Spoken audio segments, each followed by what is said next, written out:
एक दिन एक माँ अपने बेटे को तरबूज खाने के लिए देती है। जैसे ही लड़का कुर्सी पर चढ़कर तरबूज खाने लगता है, माँ उसे समझाती है, तरबूज के बीज निकाल कर खाना।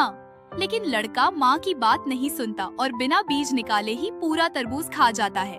खाते खाते एक बीज उसके पेट में चला जाता है। रात को वह सो जाता है, लेकिन उस बीज से उसके पेट में एक पौधा उगने लगता है।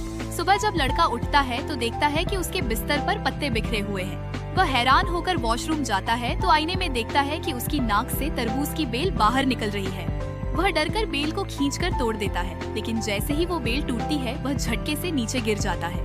कुछ ही पलों में फिर से उसकी नाक से वही बेल बाहर आ जाती है। वह बार बार बेल को अंदर करने की कोशिश करता है, लेकिन बेल बाहर ही रहती है। जब वह स्कूल जाता है तो वहाँ भी उसकी नाक से तरबूज की बेल लटक रही होती है। अचानक उसकी टीचर उस बेल में उलझकर गिर जाती है। गुस्से में आकर टीचर उसे प्रिंसिपल के पास भेज देती है। प्रिंसिपल के सामने लड़का अपनी नाक से बेल खींचने लगता है। प्रिंसिपल उसे डांटते हुए खुद बेल को खींच लेती है, लेकिन तभी लड़के की नाक से खून निकलने लगता है। डरकर लड़का डॉक्टर के पास जाता है। डॉक्टर उसकी आंखों की जांच करता है और देखता है कि उसकी आंखों में भी तरबूज का बीज फंसा है। जब डॉक्टर उसका मुंह खोलता है तो हैरान रह जाता है।